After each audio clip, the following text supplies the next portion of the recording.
5분 정도 되는 이 영상을 하나 보고 나면 진짜 조금이라도 부자에 가까워질 수 있는 돈에 대한 강력한 개념 하나를 얻으실 거라 생각합니다. 저희 아버지는 제가 어렸을 때 저한테 진짜 자주 이렇게 얘기하셨습니다. 젊을 때 고생 많이 해보고 알바도 최대한 해보고 학비도 스스로 벌어보고 그래야 성공한다. 시간이 돈이다. 그렇게 말씀하셨습니다. 이거 진짜 그럴듯하죠. 그래서 저는 그게 무작정 맞는 이야기라고 생각하고 살았습니다. 그게 저를 오랜 시간 동안 가난하게 살도록 발목을 잡고 있었을 줄은 몰랐습니다. 저는 그렇게 교육받았기 때문에 돈을 벌려면 당연히 아르바이트를 해야 한다고 생각해서 PC방, 마트 알바, 배달 알바도 했습니다. 주변 사람들이 그렇게 하니까, 부모님이 하라고 하니까 그냥 했습니다. 근데 지금 제가 말할 이 사실을 알았다면 그 아르바이트를 하지 않았을 거고, 이따 말하겠지만 부자가 될 확률을 훨씬 높일 수 있는 다른 경험들을 했을 겁니다.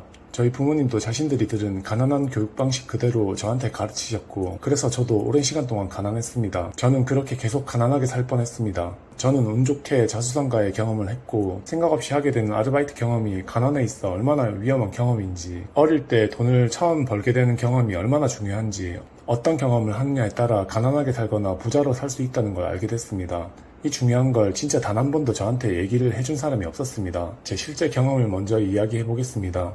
제가 고향이 울산이라서 근처에 공업단지가 있었습니다. 어느 날 저희 부모님이 성인이 됐으니 돈을 벌으라고 20살쯤 저를 공장에 넣은 적이 있습니다. 일하기 싫어서 나온 것도 있지만 첫날 뭔가 기분이 이상해서 그러면 안 되는데 하루 만에 저는 도망쳐 나왔습니다. 부모님 말을 잘 듣는 착한 제 친구는 그렇게 그 일을 지금까지 하게 됐습니다. 저도 아르바이트를 몇 번 하긴 했지만 저는 다행인지 일을 너무 못했기 때문에 10일을 넘기지 못하고 잘리거나 그만뒀습니다. 그 친구와 저는 둘 다 가난했고 부모님이 비슷한 교육과 선택을 하게끔 했는데 말도 잘 듣고 일도 잘했던 친구는 경제적인 여유가 없이 살아가게 됐고, 부모님 말도 안 듣고 일도 못했던 저는 경제적인 자유를 이루게 됐습니다. 운도 따르고 노력도 했겠지만 이게 어떤 차이부터 시작된 걸까요? 아버지가 말했던 고생도 많이 해보고 알바도 많이 해봐야 성공하고 시간이 돈이라는 말, 그 이야기가 가난에 있어서는 저를 가난으로 가두는 족쇄 같은 말이었다는 걸 이제 알게 됐습니다.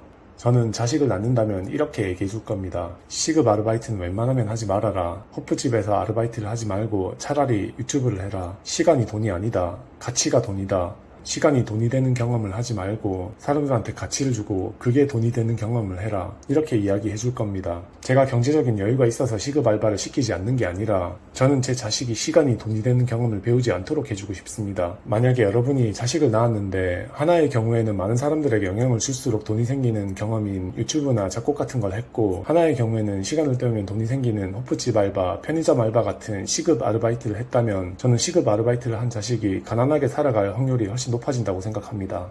시급 아르바이트는 다음과 같은 공식을 배우는 경험입니다. 시간 곱하기 시급, 그게 나의 부, 나의 돈이 되는 공식입니다. 자기 인생에 1시간을 바치면 10,000원이 생기는구나. 그걸 배우는 경험입니다. 자기 인생에 한 달을 바치면 300만 원이 생기는구나. 그걸 배우는 경험입니다. 유튜브나 작곡 같은 경험은 다음과 같은 공식을 배우는 경험입니다. 이 공식이 제가 생각하는 올바른 돈에 대한 공식입니다. 나로부터 가치를 받은 사람의 수 곱하기 그 가치의 크기, 그게 나의 부가 되고 나의 돈이 되는 공식입니다. 이 공식은 내가 영향을 미친 사람이 많을수록 그 가치의 크기가 클수록 내가 부자가 되는 공식입니다. 이건희도, 빌 게이츠도, 옆집 10억 부자도, 100억 부자도 다 이 공식에 수렴해서 딱 그만큼의 부를 얻습니다. 우리가 알고 있는 시간이 돈이 되는 공식은 가난한 사람들이 믿는 공식이고 부자들을 위한 공식입니다. 부자들은 이 공식을 믿고 있는 사람들을 고용하고 더 많은 사람들한테 가치를 주고 더 큰 부를 얻습니다. 만약 자식을 낳았는데 그 자식한테 작곡을 알려줘서 허접한 음원을 음원 시장에 내놓았다고 쳐봅시다. 그 음원을 100명이 들었고 3,000원의 이익이 여러분의 자식에게 갔다고 칩시다. 그러면 그 자식은 무의식 속에서 돈의 공식을 어떻게 받아들일까요? 이렇게 받아들일 겁니다. 아, 다음번에 더 많은 사람들이 좋아하는 걸 만들면 10,000원 벌 수 있겠는데?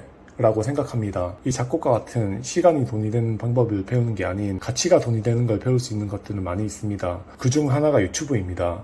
유튜브는 대표적인 가치와 돈의 상관관계를 배울 수 있는 플랫폼입니다. 저는 처음 돈을 벌어보는 방법으로 유튜브를 시키는 것이 돈에 있어서는 정말 좋은 교육 방법이라고 생각합니다. 호프집 아르바이트를 시킨 여러분의 자식은 무슨 생각을 하고 있을까요? 무의식 속에서 무엇을 배웠을까요? 아, 1시간만 더 인생을 시간과 바꾸면 8,000원을 더 벌 수 있겠는데? 라고 몸이 배웠을 겁니다. 그 경험이 과연 추후에 자식에게 어떤 선택을 하게 만들고 어떤 결과를 만들게 할까요? 이게 별것 아닌 것 같이 느껴지시나요? 자기도 모르게 하게 된 그런 경험들이 어떻게 나를 가난하게 길들였는지도 알기도 힘들고 스스로 인지하기도 힘듭니다. 자신도 모르게 했던 그 경험들이 가난에 있어서 얼마나 위험한 선택인지도 모릅니다. 왜 가난은 대물림 되는 걸까요? 그게 꼭 물질적인 세습 때문일까요?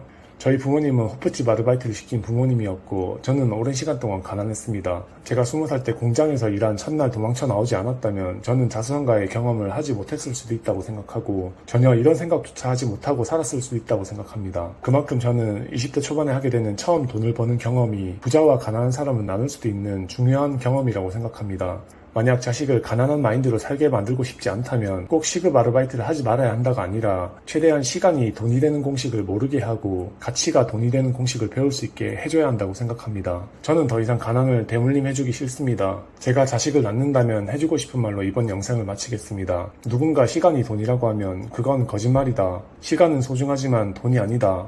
가치가 돈이다. 처음 돈을 벌어보는 경험이 네 인생을 결정한다. 돈이라는 건 네가 많은 사람들한테 가치를 주면 네가 준 만큼 받게 되는 보상이다. 시간 때우는 일을 하려거든 아빠 어깨나 주물러봐.